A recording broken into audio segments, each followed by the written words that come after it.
esperanza de X. Recuerden que cada una de estas variables X sub I tiene el mismo comportamiento Bernoulli.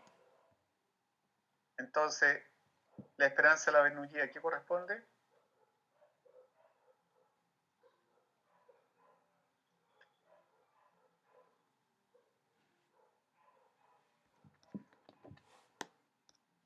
La esperanza de X, ¿a qué corresponde? A P, ¿cierto? Ahí está escrito. Entonces, ¿qué reemplazo en esa sumatoria? Esa esperanza la reemplacé por el parámetro P. ¿Sí? Ya, bien. Ahora ustedes me dijeron al comienzo del curso que sí sabían sumar, ¿cierto? Entonces, la sumatoria de 1 a n de este parámetro P, ¿a qué corresponde?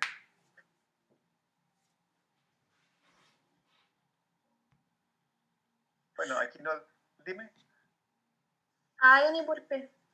¿Cierto? ¿Por qué? Porque P nos damos cuenta que es un término que no depende de la sumatoria, es decir, para efectos de la sumatoria es una constante. Y si estoy sumando n veces una constante, es razonable que digamos que el resultado de esa suma sea n por P, tal como está escrito ahí. ¿Sí? N por P dividido por n, ¿cuánto da? P. Podemos simplificar.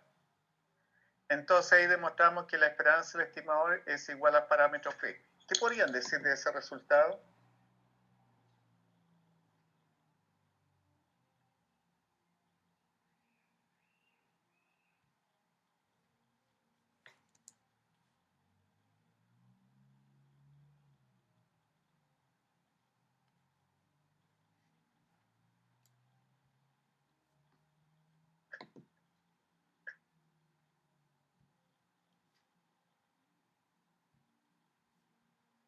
¿Qué significa que hayamos logrado llegar a ese resultado en que la esperanza de P gorro es igual al parámetro P?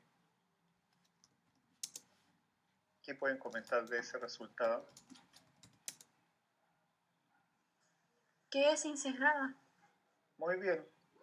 Que el estimado P gorro es un estimado insesgado del parámetro P. Es decir, en principio es un buen estimado. Ahí lo menciona. P gorro es un estimado insesgado. Ya, pero estábamos probando si es consistente. Entonces lo primero que tengo que probar, lo que hayamos dicho, en el límite debo demostrar que la esperanza del estimado menos el parámetro de 0.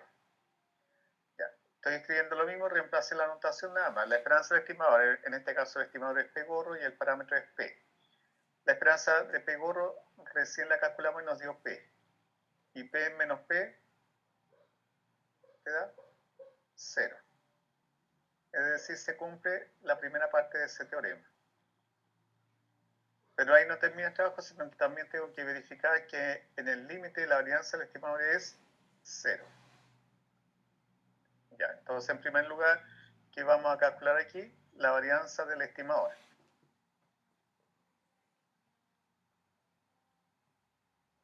El estimador dijimos que está definido como 1 dividido por n de la sumatoria de cada uno de los x sub i.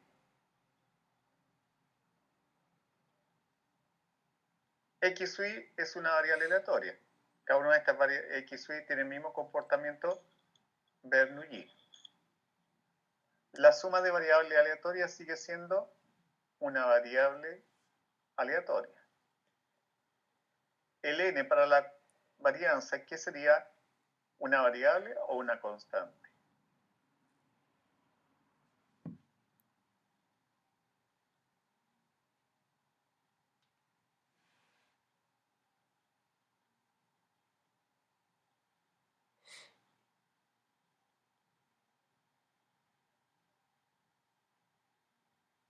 Daniela dice que es una variable. ¿Por qué dice que es una variable, Daniela? Puedes presionar el micrófono para que todos la puedan escuchar.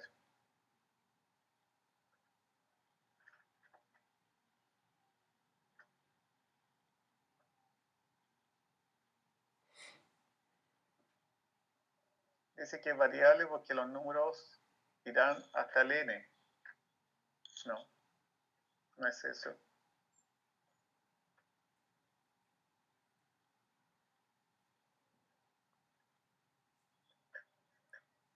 Recién lo habíamos mencionado. Dijimos que el n es el tamaño de la muestra. Y yo sé cuánto es el tamaño de la muestra que voy a seleccionar. Eso quiere decir que no es algo imprevisto, es decir, no es que no sepa qué valor va a ser el n, sino que yo he tomado la decisión cuál va a ser mi tamaño de muestra. Es decir, el n lo conozco. Para efectos prácticos de la varianza no es una variable aleatoria. Si no es variable aleatoria, es constante.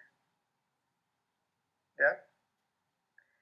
Entonces, ¿qué tengo aquí? El 1 dividido por n es una constante y esta sumatoria x sub y es una variable aleatoria. Entonces, ¿qué debo obtener aquí? La varianza de una constante por un término que varía. Y la varianza de una constante por un término que varía aquí corresponde.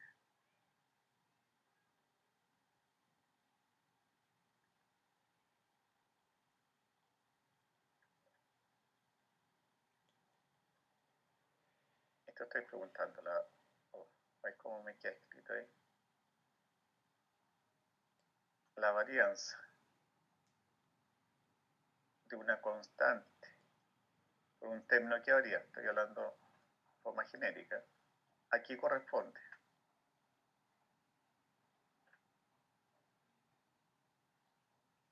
La varianza al cuadrado por la varianza de x. La varianza al cuadrado.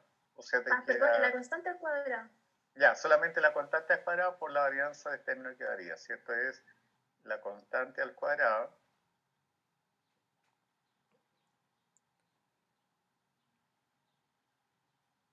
por la varianza del término que varía.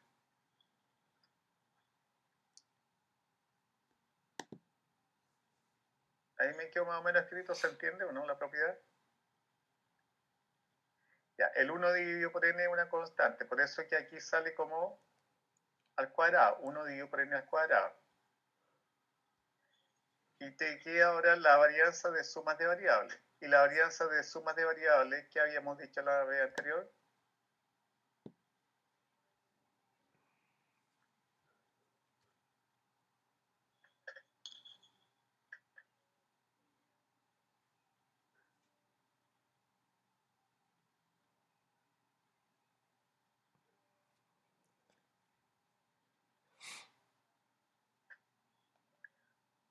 Te recuerdo esa propiedad de sumas de variables. Por ejemplo, teníamos la varianza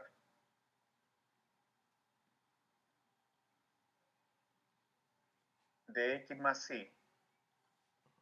Voy a dejar todo rayado este punto al final. Eso es igual a qué cosa. Juan Pablo, aquí recién llegando. Dijimos que es la varianza de x. Bueno, ustedes escriben más rápido que yo. La varianza de x más la varianza de y.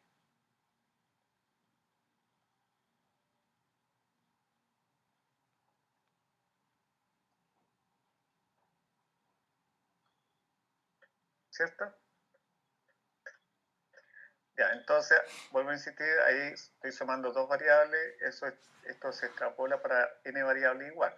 Entonces, la varianza de suma de varias variables es sencillamente la suma de las varianzas de cada una de las variables.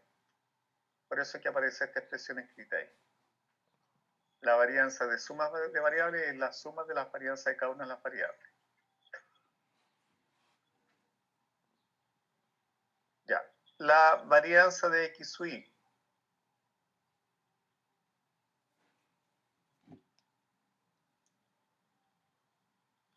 La varianza de x sub y, te están pidiendo que me digas cuál es la varianza de la Bernoulli. ¿Cuál es la varianza de la Bernoulli? Antes lo habíamos dejado destacado ahí, que es P por 1 menos P. Y eso fue lo que reemplacé ahí.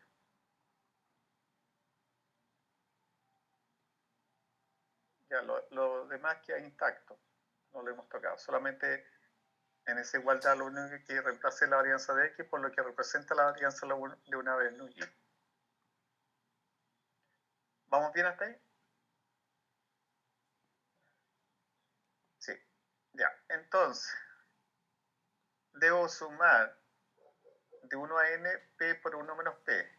Y ahí nos damos cuenta que la expresión P por 1 menos P no depende de la sumatoria. Eso quiere decir que esa expresión es una constante para la sumatoria. Y la sumatoria es una constante que corresponde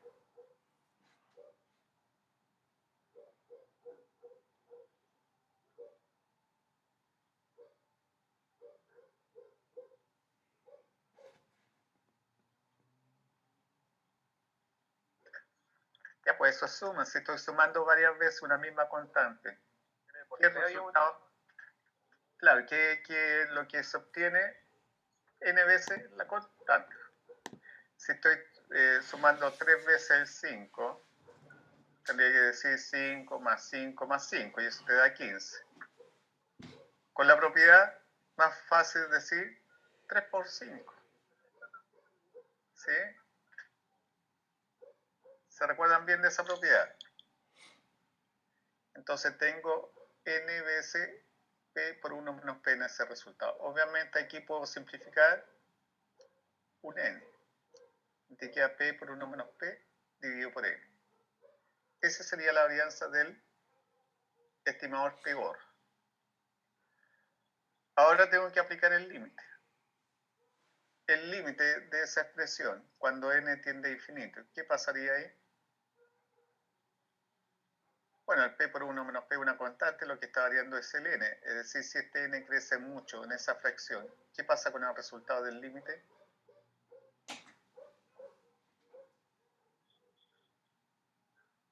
¿Qué pasa con el resultado del límite ahí? Si n crece mucho.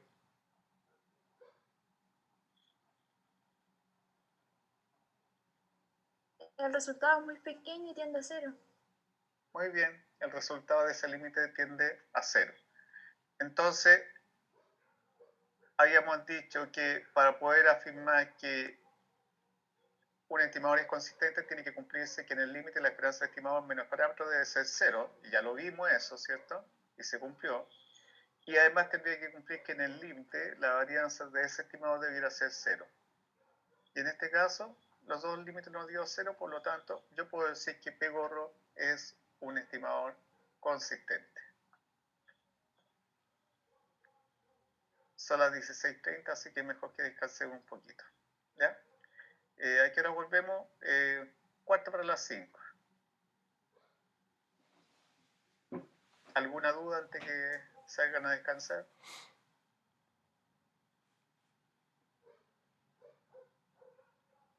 ¿No? Ya. Entonces, un cuarto para las 5 de regreso acá.